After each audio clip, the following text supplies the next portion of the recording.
Hello दोस्तों, welcome to my channel. आज हम लोग ज्योग्राफी का पार्ट 2 कवर करेंगे, जिसमें 51 से लेकर 100 तक क्वेश्चन अर्थात 50 क्वेश्चनों का डिस्कशन करेंगे। तो आप इस चैनल को लाइक कीजिए, सब्सक्राइब कीजिए और ज़्यादा से ज़्यादा अपने दोस्तों के पास शेयर कीजिए। तो चलिए ना देरी करते हुए शुरू करते हैं। हमारा पहला क्वेश्चन है, निम्नलिखित कथनों पर विचार कीजिए। तो निम्नलिखित कथनों पर विचार करना है। पहला कथन है, पृथ्वी की सतह के पास वायुमंडलीय घनत्व सर्वाधिक होता है और ऊंचाई बढ़ने के साथ घटता जाता है। तो आपको मालूम होगा कि पृथ्वी का जो गुरुत्वाकर्षण बल होता है वो सतह पे ज़्यादा होता है। जैसे जैसे ऊंचाई पे बढ़ते हैं गुरुत्वाकर्षण का मान कम होने लगता है। तो इस वजह से क्या करती है कि पृथ्वी खींच के रखती है, तो ज़्यादा खींचती है, जहाँ ज़्यादा खिंचाव पड़ेगा वहाँ का घनत्व ज़्यादा होगा। तो बिल्कुल सही है। ज्वालामुखी और मौसमी संबंधित सभी परिवर्तन समताप मंडल में होता है। तो आपको मालूम होगा कि समताप मंडल में नहीं होता है। ये जो मौसमी संबंधित जो परिवर्तन होते हैं वो क्षोभ मंडल में होते हैं, क्षोभ मंडल। इसीलिए समताप मंडल में ये एरोप्लेन या साफ सुथरा होता है, तो एरोप्लेन ये सब का एक्टिविटी होता है। तो इसलिए ये भी गलत हो जाएगा। आकाशीय बिजली के कारण वातावरण में सल्फर डाइऑक्साइड का उत्सर्जन होता है। तो आपको बता दें कि जो आकाशीय बिजली के कारण है उसमें नाइट्रोजन ऑक्साइड का उत्पत्ति होता है, नाइट्रोजन ऑक्साइड की। जबकि ज्वालामुखी विस्फोट में ज्वालामुखी जो विस्फोट करता है उसमें सल्फर डाइऑक्साइड की मात्रा निकलती है। तो इसलिए ये भी कथन गलत हो जाएगा। तो इसमें पूछा है सही कौन सा है, सिर्फ एक कथन सही है, अर्थात ऑप्शन ए हो जाएगा। अगला क्वेश्चन है, निम्नलिखित कथनों पर विचार कीजिए। अल नीनो दक्षिणी दोलन की शीतलन की अवस्था है। अल नीनो दक्षिणी दोलन की शीतलन की अवस्था है, ये वाला कथन है। चलिए दूसरा देखते हैं। दूसरा में क्या बोला, पृथ्वी की सतह अपनी अधिकांश ऊर्जा दीर्घ तरंगों के रूप में प्राप्त करती है। तो ये नहीं बल्कि लघु तरंगों के रूप में, ये दीर्घ नहीं होगा, गलत है, लघु तरंगों के रूप में होगा, लघु तरंग। देखिए बार में अब पहला कथन जो है अल नीनो दक्षिणी दोलन की शीतलन की अवस्था है, नहीं बल्कि गर्म होने का। अल नीनो गर्म होने की अवस्था है, शीतलन की नहीं है, गर्म होने का, ये है गर्म होने का। तो ये भी गलत हो जाएगा। तीसरा है, पृथ्वी सूर्य ताप द्वारा गर्म होने के बाद उष्मा को लघु तरंग के रूप में पृथ्वी के निकट वायुमंडलीय परतों में हस्तांतरित करती है। तो ये भी गलत है, क्योंकि वो लघु तरंग को नहीं बल्कि दीर्घ तरंग को हस्तांतरित करती है, निकालती है, जिसके कारण वायुमंडलीय वातावरण गर्म होता है। तो ये भी गलत हो जाएगा। तो इसमें पूछा है कि कौन सा सही है, अर्थात कोई सही नहीं है, तो उपयुक्त में से कोई नहीं, ऑप्शन डी हो जाएगा। अगला क्वेश्चन है, नीचे नीचे दो कथन दिए गए हैं, एक कथन और दूसरा कारण। तो चलिए देखते हैं। पहला कथन है, मत्स्य न्यूफाउंडलैंड के लोगों का महत्वपूर्ण व्यवसाय है। तो बिल्कुल सही है, ये जो मत्स्य है न्यूफाउंडलैंड के लोग का महत्वपूर्ण व्यवसाय बन गया है, तो कथन सही है। दूसरा है, डॉगर बैंक न्यूफाउंडलैंड बैंक के निकट स्थित है। तो आपको बता दें कि डॉगर बैंक इंग्लैंड के पूर्वी तट पे है, न कि न्यूफाउंडलैंड लोगों के लिए। तो ये गलत हो जाएगा, तो अर्थात कथन सही है, कारण गलत है। तो इसका ऑप्शन हो जाएगा आपका सी सही हो जाएगा। अगला क्वेश्चन है, निम्नलिखित कथनों पर विचार कीजिए। जलवाष्प वायुमंडल में पाई जाने वाली एक परिवर्तनशील गैस है जो ऊंचाई के साथ घटती जाती है। तो ये जलवाष्प के बारे में पूछ रहा है, तो ये बिल्कुल सही है।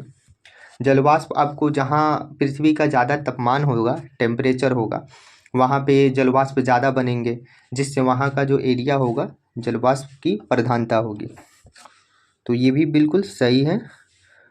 दूसरा कथन है, वायुमंडल में जलवाष्प की मात्रा भूमध्य रेखा के ध्रुवों की ओर घटती जाती है। तो वायुमंडल में जलवाष्प की मात्रा भूमध्य रेखा से ध्रुवों की ओर घटती जाती है, बिल्कुल सही है, ये भी सही है। तो इसका ऑप्शन हो जाएगा 1 और 2 अर्थात सी। अगला क्वेश्चन है, निम्नलिखित कथनों पर विचार कीजिए। निम्नलिखित कथनों पर विचार कीजिए। तो पहला कथन है आयन मंडल में विद्युत आवेशित कण होते हैं।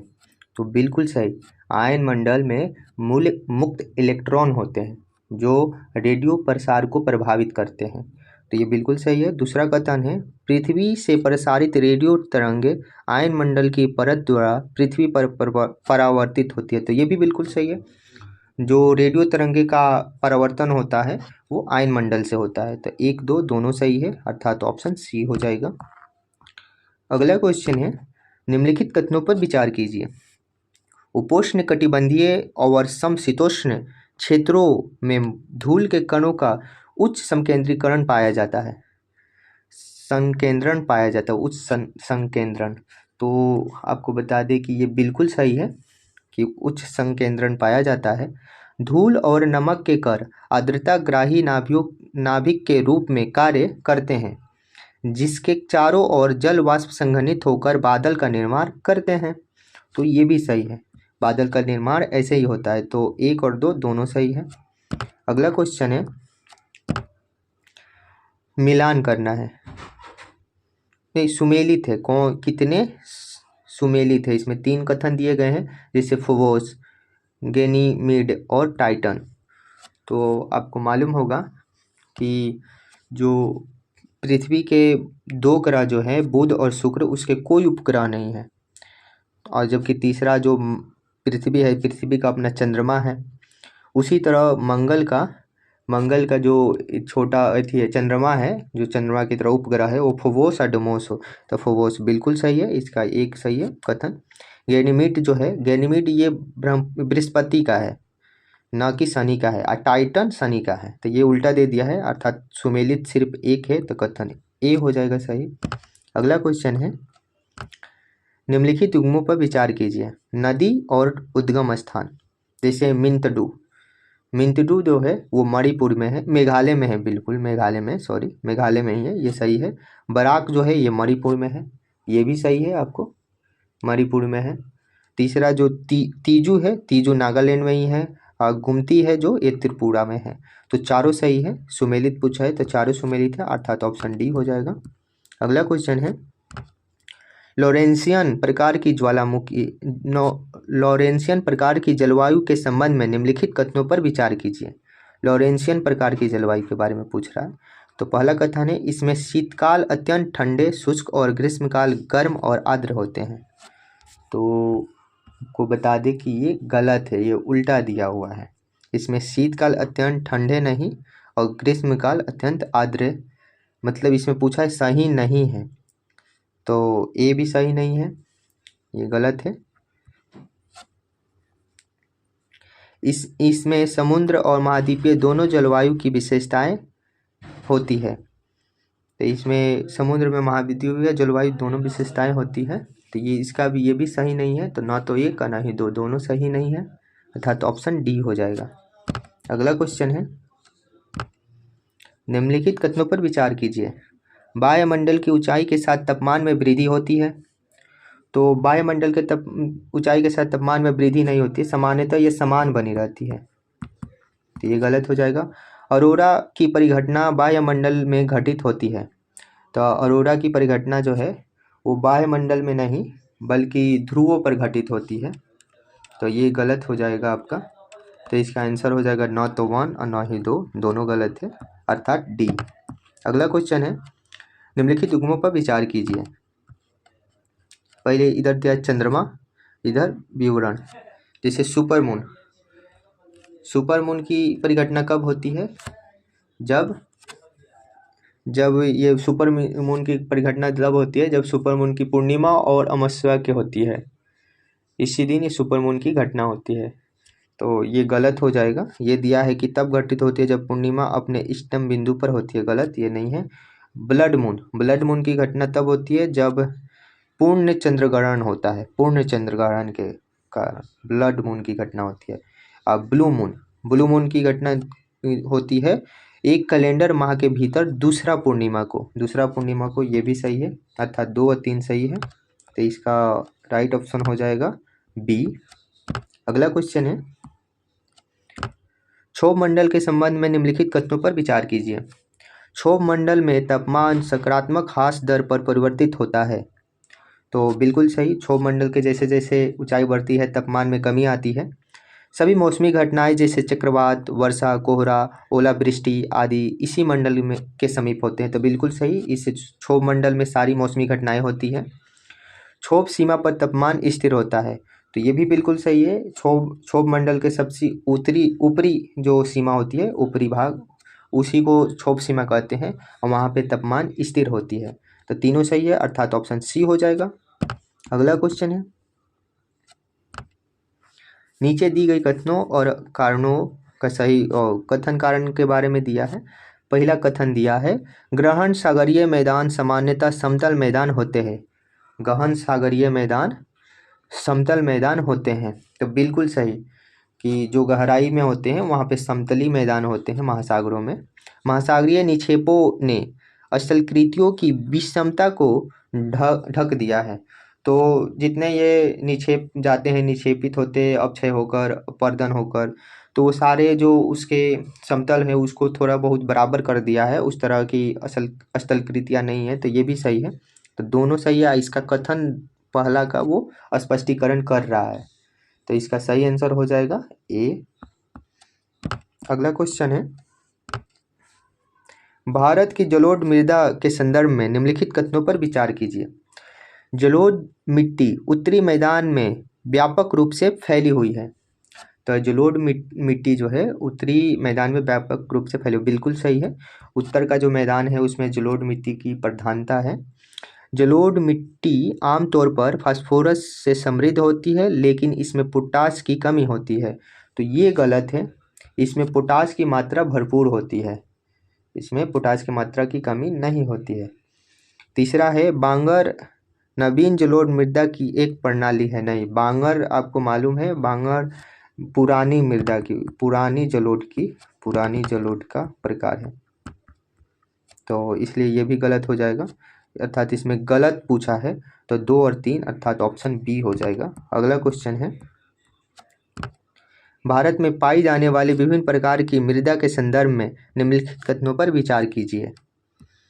तो पहला कथन है, अधिकांश भारतीय मृदा में जैविक कार्बन और सूक्ष्म पोषक तत्वों की कमी होती है। तो आपको ये बिल्कुल सही है कि कमी होती है, जो भारतीय मृदा है उसमें कमी होती है। ये सुझाव दिया था centre for science and environment की रिपोर्ट के अनुसार। दूसरा कथन है, तमिलनाडु में नीस शिष्ट मृदा के निर्माण के लिए मूल पदार्थ है। तो तमिलनाडु में नीस और शिष्ट मृदा के निर्माण के लिए प्रमुख पदार्थ है, बिल्कुल सही, ये भी बिल्कुल सही है। तीसरा कथन है, काली मृदा व जलोढ़ निक्षेप है जिसका निर्माण दक्कन के पठार में हुआ है। दक्कन काली मृदा दक्कन के पठार में निर्माण हुआ है। तो ये गलत है, क्योंकि ये ज्वालामुखीय चट्टानों से बना हुआ है यहाँ पे दक्कन का पठार। तो इसलिए ये गलत हो जाएगा। तो इसमें पूछा है गलत कौन है, तो सिर्फ 3 गलत है, अर्थात ऑप्शन 3 हो जाएगा। अगला क्वेश्चन है, निम्नलिखित युग पर विचार कीजिए। पठार दिया हुआ है, इधर महाद्वीप दिया हुआ है। तो जैसे पहला पठार है मेसिफ सेंट्रल। तो मेसिफ सेंट्रल का पठार आपको पाया जाता है यूरोप में ही, ये सही है, यूरोप में ही पाया जाता है। लोएस्ट पठार एशिया में, कटंगा पठार अफ्रीका में, तीनों सही है, अर्थात ऑप्शन सी हो जाएगा। अगला क्वेश्चन है, निम्नलिखित युग्मों पर विचार कीजिए। प्रसिद्ध स्थान और राज्य। पहला है कुफरी। तो आपको कुफरी पाया जाता है हिमाचल प्रदेश में, ना कि उत्तराखंड में। तो ये गलत हो जाएगा। चक्राता, तो चक्राता आपका पाया जाता है उत्तराखंड में, ये आपका हो जाएगा उत्तराखंड में, यहाँ से हम मिला देते हैं, ये उत्तराखंड में। और कलिम्पोंग जो है वो पश्चिम बंगाल में, ये बिल्कुल सही है, पश्चिम बंगाल में। तो सिर्फ तीसरा सही है। तो इसमें पूछा है सही सुमेलित है, अर्थात 3, तो ऑप्शन सी हो जाएगा। अगला क्वेश्चन है, भारत में झील के संदर्भ में निम्नलिखित कथनों पर विचार कीजिए। बुल्लर झील का निर्माण संरचनात्मक गर्त के कारण होता है। तो बिल्कुल सही है, बुल्लर झील का जो निर्माण है वो गर्त के कारण ही हुआ है। दूसरा है कोलेरू झील का निर्माण डेल्टाओं के बीच एक खोखले स्थान के कारण हुआ है। तो कोलेरू जो झील है, कोलेरू झील, इसका जो निर्माण है ये आपका बिल्कुल सही है कि हाँ, इसका निर्माण खोखले स्थान के कारण हुआ है, डेल्टाओं के बीच बसे, तो ये भी सही है। कुमाऊं हिमालय में स्थित नैनीताल की झील भ्रंश से निर्मित हुई है। तो कुमाऊं की जो हिमालय है, कुमाऊं हिमालय में स्थित नैनीताल जो झील है, नैनीताल, आपको नैनीताल, तो ये इसका निर्माण जो हुआ है भ्रंश से हुआ है। तो बिल्कुल सही है, तीनों कथन सही है, अर्थात ऑप्शन सी हो जाएगा। अगला क्वेश्चन है, अम्लीय और क्षारीय लावा की विशेषताओं के संदर्भ में निम्नलिखित कथनों पर विचार कीजिए। तो पहला कथन है, क्षारीय लावा में सिलिका की मात्रा कम होती है, जबकि अम्लीय लावा में सिलिका की मात्रा आपको ज़्यादा होती है। तो ये कथन बिल्कुल सही है। आपको पिछले क्लास में भी बताया गया है कि क्षारीय लावा की सिलिका की मात्रा कम होती है क्षारीय लावा में, जबकि अम्लीय में अधिक होती है। अम्लीय लावा का गलनांक क्षारीय लावा की तुलना में अधिक होती है। ये भी बिल्कुल सही है कि अम्लीय लावा की गलनांक क्षारीय लावा की तुलना में अधिक है। अम्लीय लावा क्षारीय लावा की तुलना में अधिक चिपचिपे हैं, तो बिल्कुल सही है, अम्लीय लावा अधिक चिपचिपा ही है। अम्लीय लावा क्षारीय लावा की तुलना में कम विस्फोटक है, ये गलत हो जाएगा, अधिक विस्फोटक है। तो इसका ऑप्शन सिर्फ हो जाएगा 1, 2, 3, अर्थात सी आंसर हो जाएगा। अगला क्वेश्चन है, जल विभाजक और नदी बेसिन के बारे में निम्नलिखित कथनों पर विचार कीजिए। तो नदी बेसिन भूमि का वह भाग होता है जिससे होकर कोई नदी और उसकी सहायक नदियाँ प्रवाहित होती है। तो बिल्कुल सही है, नदी बेसिन का वो भाग होता है, नदी बेसिन, जहाँ सारी नदियाँ मिलकर प्रवाहित होती है। जल विभाजक का क्षेत्र कुछ नदियों की नदी बेसिन से बड़ा होता है, तो ये गलत है। जल विभाजक का क्षेत्र हमेशा नदी बेसिन से छोटा होता है, तो ये गलत है। इसमें पूछा है सही कौन सा है, तो सिर्फ एक सही है, अर्थात ऑप्शन ए सही हो जाएगा। अगला क्वेश्चन है, निम्नलिखित कथनों पर विचार कीजिए। कथन पहला है, यूरोप के पश्चिमी तट के बंदरगाह सर्दियों के दौरान बर्फ रहित होते हैं। तो देखते हैं कथन दूसरा में क्या बोल रहा है, यूरोप के पश्चिम तट के मैदान उत्तरी अटलांटिक प्रवाह से प्रभावित होता है। तो ये बिल्कुल सही है कि यूरोप का जो पश्चिमी तट है वो अटलांटिक प्रवाह से प्रभावित होता है। इसी प्रवाह के कारण ये सर्दियों में यहाँ पे बर्फ़ नहीं जमते हैं, मतलब बर्फ़ पिघल जाते हैं। तो दोनों एक दूसरे का स्पष्टीकरण भी कर रहा है, दोनों सही भी है। तो इसमें कथन ऑप्शन ए सही हो जाएगा, जिसमें बोल रहा है कथन 1 और कथन 2 दोनों सही है, और कथन 1 2 का सही व्याख्या करता है, कथन 2 1 का सही व्याख्या करता है। तो अगला क्वेश्चन है, भारत के निम्नलिखित में से किस प्रकार के जलवायु क्षेत्र में लेटेराइट मृदा अच्छी तरह से विकसित होती है। तो लेटेराइट मृदा आपको अच्छी तरह से विकसित होती है पूछ रहा है, तो ये आपको हो जाएगा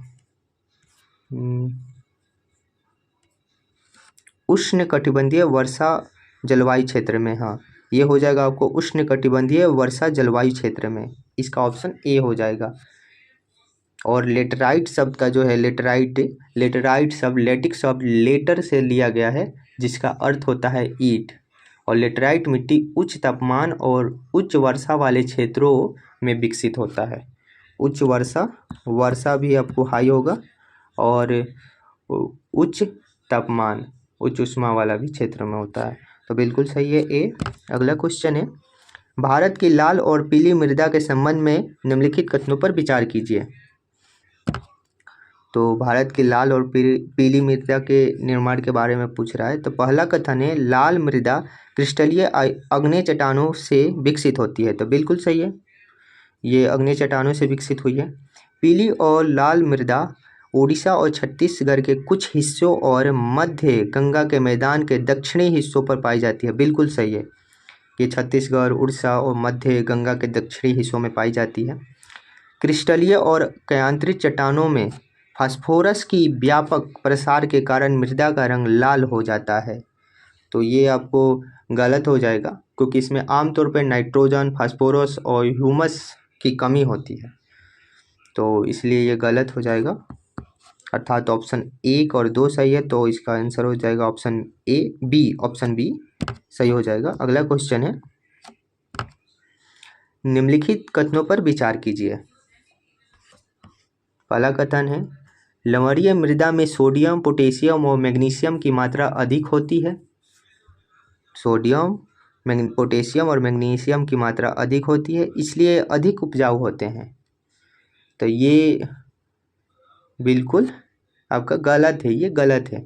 लवणीय मृदा में सोडियम, पोटेशियम और मैग्नीशियम की मात्रा अधिक नहीं होती है और ये कम उपजाऊ होते हैं, ज़्यादा उपजाऊ नहीं होते हैं। सॉरी, पोटेशियम, मैग्नीशियम और सोडियम की मात्रा उपलब्ध होती है लेकिन ये कम उपजाऊ होते हैं, तो इसलिए गलत है। लवणीय मृदा पश्चिमी गुजरात, पूर्वी तट के डेल्टा और पश्चिमी बंगाल के सुंदरवन डेल्टा क्षेत्रों में अधिक विस्तृत है। तो ये बता दें, ये आपको बिल्कुल सही है और ये दलदली क्षेत्रों में ज़्यादातर होते हैं, तो 2 सही है। तो इसमें सही ऑप्शन पूछा है, सही कौन सा है कथन, तो 2 है, अर्थात ऑप्शन बी हो जाएगा। अगला क्वेश्चन है,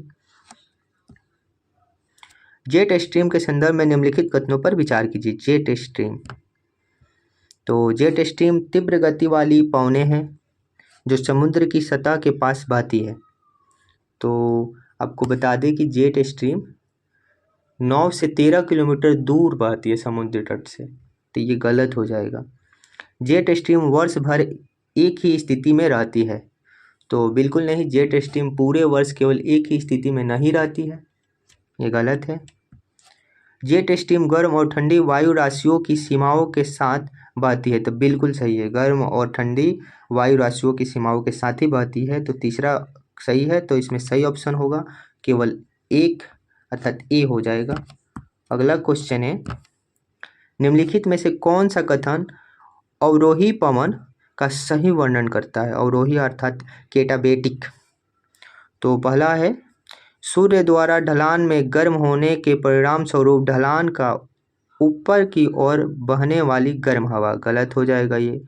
नमी युक्त हवा जो उच्च पठारों से टकराने पर ऊपर की ओर उठती है, ये भी गलत हो जाएगा। ठंडी शुष्क हवा जो गुरुत्वाकर्षण के कारण ढलान से नीचे की ओर बहती है, ये बिल्कुल सही हो जाएगा, यही ऑप्शन होगा। ये ढलान से नीचे की ओर बहती है और ये मुख्य रूप से ठंडी होती है, तो ऑप्शन सी सही हो जाएगा और डी भी गलत हो जाएगा आपको। अगला क्वेश्चन है, टेगा बायोम के बारे में निम्नलिखित कथनों पर विचार कीजिए। पहला कथन है, झाड़ियों और फूल लाइकेन और काई की तुलना में बहुत अधिक पाए जाते हैं।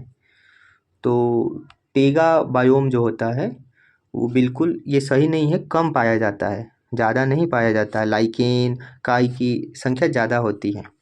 टेगा वन वनस्पति वसंत ऋतु में अपने पत्ते गिरा देते हैं, तो बिल्कुल नहीं, ये सदाबहार वन होते हैं। सदाबहार वन मतलब सालों भर हरे भरे होते हैं।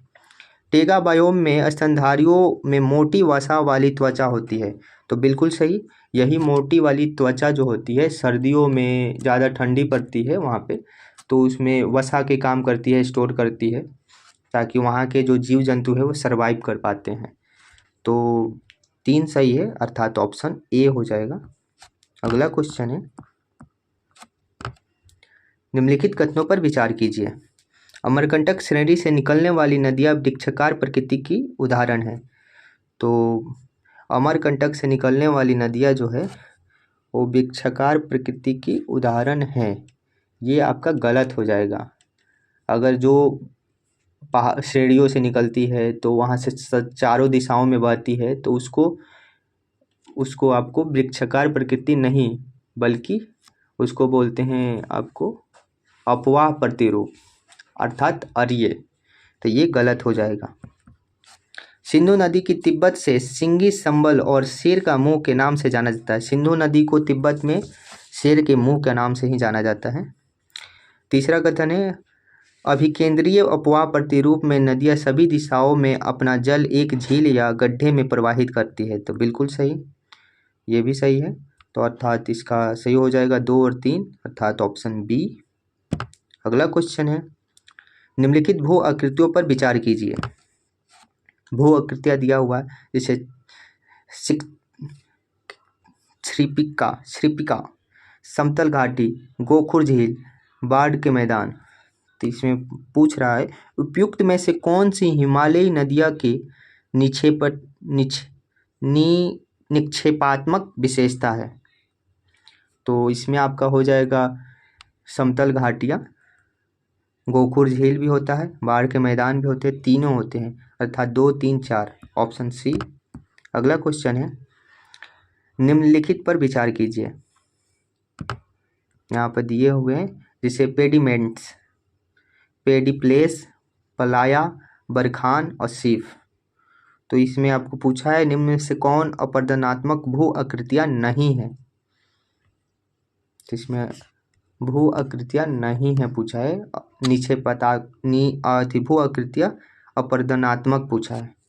तो इसमें आपका हो जाएगा तो पेडिप्लेस, पेडिमेंट्स और पलाया, ये तीनों जो हैं अपरदनात्मक भू आकृतियाँ है, लेकिन बरखान और सिफ नहीं है। तो 4 और 5 नहीं है, इसलिए ऑप्शन डी हो जाएगा। अगला क्वेश्चन है कोकस द्वीप समूह के सदस्यों में निम्नलिखित कथनों पर विचार कीजिए। कोकस द्वीप समूह के कोकस द्वीप समूह के संदर्भ में पूछा है। कोकस द्वीप पहला है ये द्वीप समूह प्रशांत महासागर में स्थित संयुक्त राज्य अमेरिका के दूरस्थ क्षेत्र है। तो आपको बता दें ये आपका बिल्कुल गलत है, दूरस्थ क्षेत्र नहीं है, बल्कि ये हिंद महासागर में ऑस्ट्रेलिया का एक सुदूर क्षेत्र है, हिंद महासागर का। तो ये गलत हो जाएगा। दूसरा है इसरो इस द्वीप समूह पर गगनयान मिशन के लिए एक ग्राउंड स्टेशन विकसित करने की योजना बना रहा है। तो ये बिल्कुल सही है, योजना बना रहा है इसरो ने ऑस्ट्रेलिया के स्पेस एजेंसी से मिलकर, तो इसलिए कथन इसका 2 सही हो जाएगा। अगला क्वेश्चन है निम्नलिखित में से कौन सा जलडमरू मध्य रूस की मुख्य भूमि को क्रीमिया प्रायद्वीपीय सागर से जोड़ता है। तो इसको जोड़ता है केच जलडमरू मध्य, अर्थात ऑप्शन बी। अगला क्वेश्चन है निम्नलिखित कथनों पर विचार कीजिए। सिंधु नदी भारत में केवल जम्मू कश्मीर और पंजाब से होकर प्रवाहित होती है। तो बी गलत है, सिंधु नदी भारत में जम्मू कश्मीर और लद्दाख से होकर प्रवाहित होती है। तो ये गलत हो जाएगा, ये पंजाब नहीं होगा बल्कि लद्दाख होगा, ये लद्दाख हो जाएगा। दूसरा में बोल रहा है कथन में चिनाब सिंधु की सबसे बड़ी सहायक नदी है। तो ये सही हो जाएगा, सिंधु की सबसे बड़ी सहायक नदी चिनाब नदी है। चिनाब का निर्माण 2 धाराओं चंद्रा और भागा से हुआ है। सही बात है, इसीलिए इसको चंद्रभागा भी बोलते हैं, जो हिमालय प्रदेश के कोलोंग के पास तांदी नदी से मिल जाती है, तांदी नदी में मिल जाती है। तो ये बिल्कुल सही है, मिल जाती है वो। तो 2 और 3 सही है, अर्थात ऑप्शन बी हो जाएगा।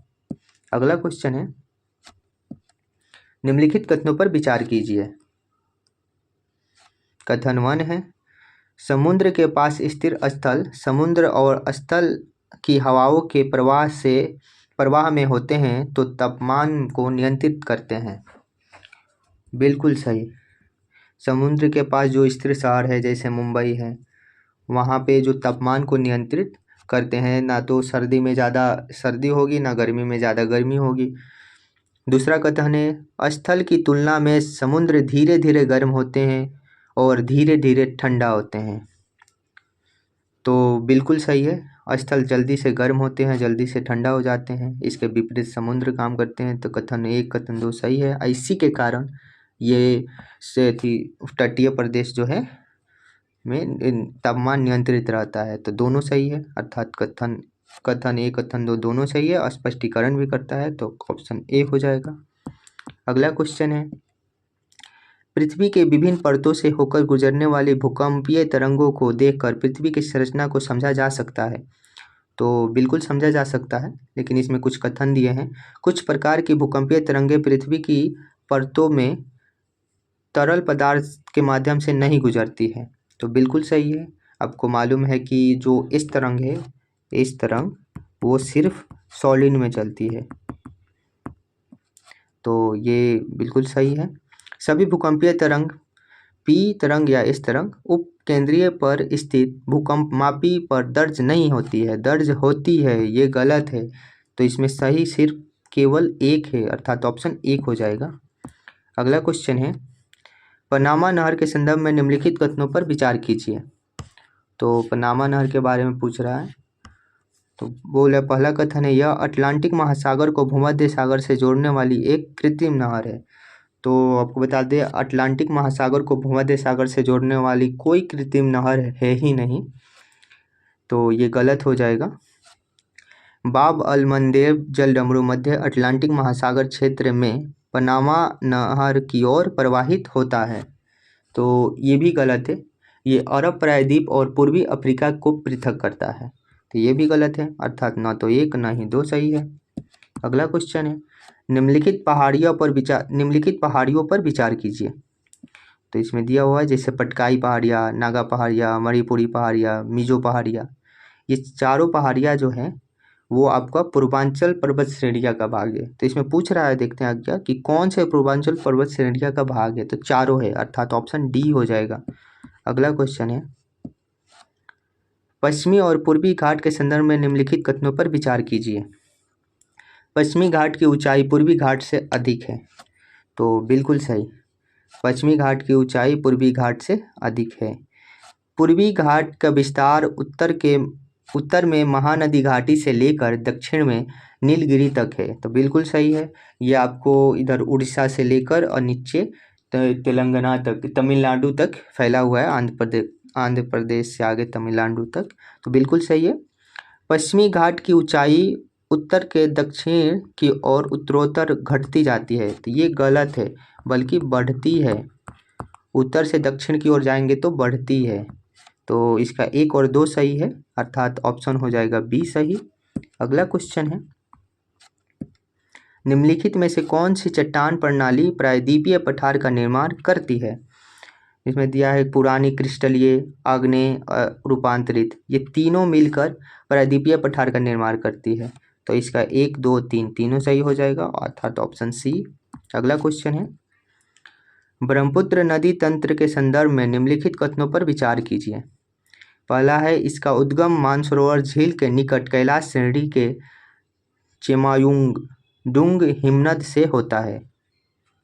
तो ब्रह्मपुत्र नदी का जो उद्गम स्थान है वो आपका यहीं से होता है, कैलाश श्रेणी से, तो बिल्कुल सही है।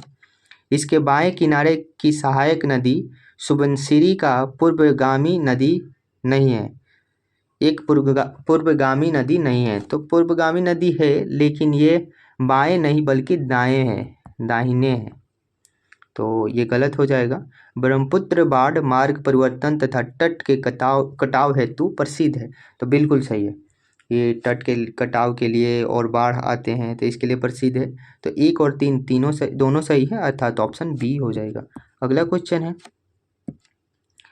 प्रायद्वीपीय अपवाद तंत्र के संदर्भ में निम्नलिखित कथनों पर विचार कीजिए। पहला कथन है, यह हिमालयी अपवाद तंत्र से प्राचीन है। तो प्रायद्वीपीय अपवाद तंत्र के बारे में पूछ रहा है, तो बिल्कुल सही, ये हिमालयी अपवाद तंत्र से प्राचीन है, पुराना है, तो सही है। इसमें चौड़ी बृहद पैमाने पर अपर्दित उथली घाटियाँ है, बिल्कुल सही।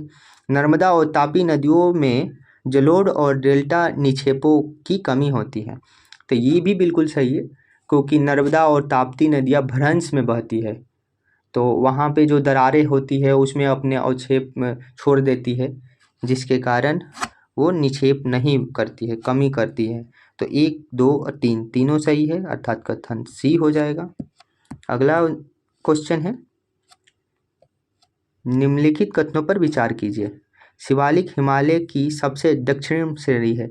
शिवालिक हिमालय की सबसे दक्षिणतम श्रेणी है, दक्षिण का भाग है, बिल्कुल सही है। बृहद हिमालय के वेलन सम्मिलित है, सम्मिलित मतलब समान है, तो नहीं, बृहद हिमालय का जो है वलित पर्वत है और उसका जो वलित है वो बराबर नहीं है बल्कि विषम है, सम नहीं है, विषम है, तो ये गलत हो जाएगा, अर्थात सिर्फ एक सही है, तो अर्थात ऑप्शन ए सही हो जाएगा। अगला क्वेश्चन है, भारत के पश्चिमी तट के संबंध में निम्नलिखित युग पर विचार कीजिए। तो सूची 1 सूची 2 से मिलान देखना है कि कौन सा कथन सुमेलित है। तो तट की उत्तरी भाग, तो तट की उत्तरी भाग को हम लोग बोलते हैं कोंकण तट, तो ये गलत हो जाएगा। तट का मध्य भाग जो होता है वो कन्नड़ का तट है, तो ये भी गलत है, उल्टा दिया हुआ है। तट का दक्षिणी भाग जो है, दक्षिणी भाग, वो मालाबार तट होता है, तो ये बिल्कुल सही है, तीसरा सही दिया है, अर्थात ऑप्शन ए हो जाएगा। अगला क्वेश्चन है, मृदा अपरदन के संबंध में निम्नलिखित कथनों पर विचार कीजिए। और नलिका अपरदन आमतौर पर शुष्क और बंजर समतल भूमि पर होता है। तो और नलिका अपरदन आपको आमतौर पर शुष्क और बंजर भूमि पर नहीं होता है, ये गलत है। परत अपरदन प्रायः खड़ी ढलानों पर होती है, तो ये भी गलत है, खड़ी ढलानों पर अपरदन होता नहीं है। गहरी अवनलिका और गर्त से प्रभावित क्षेत्र को उत्खात भूमि कहा जाता है, तो बिल्कुल सही, ये सही है, उत्खात भूमि कहा जाता है गहरी गर्त को, तो इसमें सही पूछा था, तो ऑप्शन बी हो जाएगा। अगला क्वेश्चन है, मेघों के संबंध में विचार कीजिए। पक्षाभ मेघों का निर्माण अत्यधिक ऊंचाई पर होता है और ये पंख जैसे दिखते हैं, तो बिल्कुल सही है, बिल्कुल सही है। इसकी ऊंचाई कम से 8,000 से 12,000 मीटर तक होती है और ये सदैव में हमेशा, ये रंग में हमेशा सफ़ेद होता है, तो ये सही है। कपासी मेघा सपाट आधार के साथ रुई की तरह दिखते हैं और टुकड़ों में मौजूद होते हैं, तो ये भी सही है कि कपासी मेघ जो होते हैं वो बिखरे हुए होते हैं और रुई की तरह होते हैं, अर्थात बिखरे हुए। इनकी ऊंचाई 4,000 से लेकर 4K से लेकर 7K तक होता है। तीसरा, स्तरीय मेघ काले और गहरे भूरे रंग के होते हैं, इनका निर्माण मेघ स्तर पर या सतह के अत्यंत निकट होता है, तो ये गलत है, निकट होता है पर मेघ स्तर पे नहीं होता है, तो ये गलत हो जाएगा। इसका सही पूछा है तो 1 और 2 सही हो जाएगा, अर्थात ऑप्शन बी। अगला क्वेश्चन है, विश्व के प्रमुख मरुस्थलों के निर्माण के लिए निम्नलिखित में से कौन सा आवश्यक कारण है। एक है तटवर्ती व्यापारिक पवनों की मौजूदगी, दूसरा में बोल रहा आंतरिक महाद्वीपीय अवस्थित पर, तीसरा है पर्वतों के पवन की दिशा वाले भाग पर वृष्टि छाया क्षेत्र की स्थिति। तो इसमें आपको बता दें कि तटवर्ती व्यापारिक पवनों की मौजूदगी का ये नहीं है, ये आवश्यक कारण नहीं है, बल्कि 2 और 3 है, तो इसका आंसर हो जाएगा ऑप्शन सी, 2 और 3। अगला क्वेश्चन है, निम्नलिखित में से कौन से वृक्ष उष्णकटिबंधीय पर्णपाती वनों से संबंधित है। उष्णकटिबंधीय पर्णपाती वन से संबंधित पूछ रहा है, तो ये आपको हो जाएगा शीशम। उसे ये साल भी होता है, नीम भी, पीपल भी, शीशम, चारों होते हैं। और सॉरी नीचे दिया हुआ है कि कितने सही है, सॉरी नीचे दिया हुआ कितने सही है, तो 1 2 3 4 चारों हैं, अर्थात डी होगा। अगला क्वेश्चन है, निम्नलिखित कथनों पर विचार कीजिए। मैंग्रोव वन केवल उष्णकटिबंधीय और उपोष्णकटिबंधीय अक्षांशों में पाए जाते हैं, तो को बता दें कि ये गलत थी, सही है, बिल्कुल सही है कि मैंग्रोव वन उष्णकटिबंधीय और उपोष्णकटिबंधीय अक्षांशों में पाए जाते हैं। मैंग्रोव वन मुख्य रूप से पश्चिमी बंगाल के सुंदरवन, अंडमान निकोबार द्वीप समूह में पाए जाते हैं, ये भी सही है। सुंदरवन का नाम सुंदरी वृक्ष की एक प्रसिद्ध प्रजाति के नाम पर रखा गया है, तो आप याद रखिएगा कि सुंदरी वृक्ष एक होती है, उसी के नाम पे सुंदरवन का नाम रखा गया है, तो 1 2 और 3 तीनों सही है। इसमें पूछा है गलत कौन सा है, अर्थात कोई नहीं, उपयुक्त में से कोई नहीं, तो ऑप्शन डी हो जाएगा। अगला क्वेश्चन है, निम्नलिखित युग पर विचार कीजिए। उच्चावच आकृतियाँ और भौगोलिक क्षेत्र, जैसे करेवा, तो करेवा आपको मालूम होगा कि ये केसर की खेती के लिए, एक प्रकार का जफरान की खेती के लिए एक प्रकार की एती है, मिट्टी है, ये होती है जम्मू कश्मीर में। बरखान अरावली पहाड़ियों के उत्तर पश्चिम में है, ना कि बृहद पहाड़, ये है अरावली।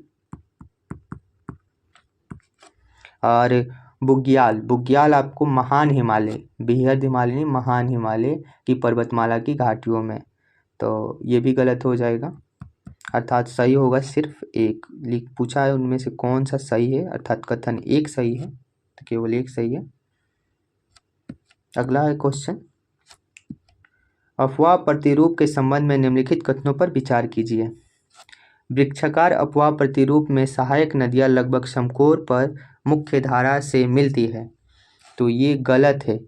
वृक्षाकार में आपको इस तरह वृक्ष के, आम के वृक्ष पेड़ की तरह इस तरह दिखेंगे, इस तरह आके मिलती जाती है, आगे बढ़ते जाती है। केंद्रीय उत्थान की ओर, केंद्रीय उत्थान और बाहर की ओर बहने वाली धाराओं वाले क्षेत्रों में अरीय प्रतिरूप पाए जाते हैं। तो आपको अरीय प्रतिरूप के बारे में पूछा है, तो ये होता है, ये अभी पढ़े थे हम लोग कि जो नदियाँ निकलती है पहाड़ियों से, तो वो चारों तरफ निकलती है, उसको बोलते हैं। तो ये आपका सही हो जाएगा, केंद्रीय उत्थान माने केंद्र से निकलती है। तो इसमें पूछा है सही कौन सा है, तो केवल दो है, अर्थात ऑप्शन बी हो जाएगा। तो आज के लिए इतना ही क्वेश्चन। आप इस क्वेश्चन का जवाब दीजिएगा कमेंट में। चलिए, तो आज के लिए इतना ही। Thanks for watching, thank you.